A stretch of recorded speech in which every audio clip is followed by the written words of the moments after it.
All right, let's get into it. Today, we're going to be tech detectives, solving a mystery that honestly sounds like it shouldn't even be possible. We're talking about a super high-tech real-time system that just stopped. 3 days. Yeah, you heard that right. That's the number at the very center of this whole mess. Not 3 minutes, not even 3 hours, 3 whole days. And what for? To process a small burst of data that should have taken a few minutes tops. So how does a state-of-the-art, powerful system fail so badly? Well, that's exactly what we're here to figure out. Okay, so first, let's paint the picture. Before everything went sideways, this was basically the dream setup. A really high-performance, hybrid cloud architecture that was built from the ground up for speed and reliability. Now, at the core of this whole thing, we've got an Azure function. The best way to think about this is like a super nimble worker, right? It's designed to just spring into action the second an event happens. No heavy lifting, no managing servers, it just works. And what's triggering that worker? Apache Kafka. This thing is an absolute powerhouse. It's an engine built to handle enormous, high-speed streams of data. It's pretty much the go-to standard for any serious real-time data pipelines. So here's how all the pieces fit together. You have a C# Azure function running on a pretty beefy plan over in Azure. Its job is to grab messages from a Kafka cluster that's living over on AWS. And connecting the two, all that data is flowing securely through a company firewall that's on-premise. I mean, you look at this on paper and you'd bet money on it being lightning fast. It's a solid, sophisticated setup that should just fly. But it wasn't flying. This is where our crime scene starts to take shape. The real-time dream had turned into a slow-motion disaster. And this chart just says it all, doesn't it? When a burst of about 7,500 messages hit the system, everyone expected it to be cleared in minutes. The reality? 2 to 3 days. The system didn't just get a little sluggish, it completely fell over. So in the middle of this chaos, the team threw a temporary, almost old-school fix at the problem, a simple scheduled task, a cron job. And what happened next was the breakthrough moment in this entire investigation. This right here, this was the aha moment. The simple little cron job chewed through the entire backlog in just minutes. And that proved 2 huge things. The code itself was fine, and the network connection was definitely fast enough. This was the clue that changed everything. The problem wasn't what was happening, but how it was happening. So here's the central mystery boiled down. The modern, fancy Kafka trigger, which is designed to hold a connection open and listen constantly, that was failing spectacularly. But the simple cron job, which just made a brand new connection every single time it ran, that worked perfectly.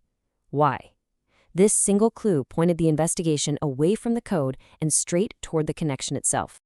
And with that new evidence, the team was finally able to unmask the villains.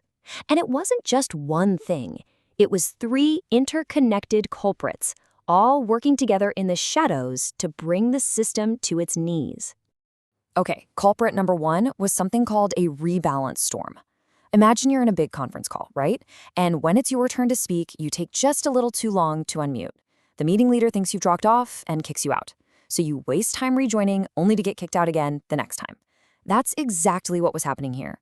The function was processing messages one by one, too slowly. So Kafka thought it was dead and kept kicking it out of the group, creating this crazy cycle where no real work was getting done. Culprit number 2 was hiding in the network, that on-premise firewall. It was basically a silent connection killer. See, the Kafka trigger depends on a connection that stays open for a long time.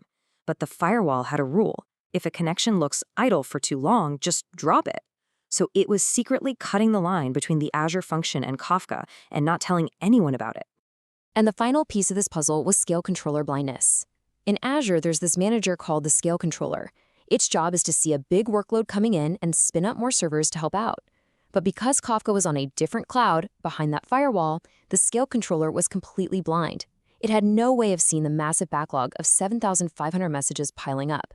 It was like a manager who couldn't see the mountain of paperwork on their team's desk, so they just never call for backup. So when you have a system with these deep, interconnected issues, how do you even begin to fix it? Well, you don't use a single patch. You need a complete 3-tier strategy that attacks every single point of failure. And here's that strategy. First, at the code level, they ditched processing one message at a time and switched to processing big, high-speed batches. Second, in the configuration, they tweaked settings to handle big bursts of data and, this is key, to keep that firewall connection healthy and alive. And third, on the infrastructure side, they turned on a feature that finally gave the scaler the eyesight it needed to see the workload. This table just beautifully sums up the entire fix. Instead of processing one by one, they moved to parallel batch processing. That passive network connection that kept getting dropped by the firewall, it was replaced with an aggressive keep alive signal that constantly poked the firewall, saying, hey, I'm still here, don't close me. Inside Kafka's settings, the default timeouts were extended, giving the function more breathing room to work and stopping those rebalance storms. And finally, the scaler's blindness was cured with something called runtime scale monitoring. This basically let Kafka tell Azure directly how big its backlog was, giving the scale controller the visibility it desperately needed. Every single change targeted a specific problem, turning this fragile system into a truly resilient one. So, what are the big lessons we can all take away from this? First, if you're building systems that cross different networks, batching your data isn't just a nice to have, it's critical. Second, never ever assume a long-running connection will just survive a firewall on its own. You need a keep alive plan. Third, if you're in a hybrid cloud world, you have to ask yourself, can my scaler actually see the work it's supposed to be scaling? And finally, don't underestimate the power of a simple test. Sometimes an old-school approach can expose the deepest flaws in a modern design. And that really leaves us with one final question to think about. It's one thing to build a system that's fast on a good day, but the real test is building one that's resilient when things go wrong.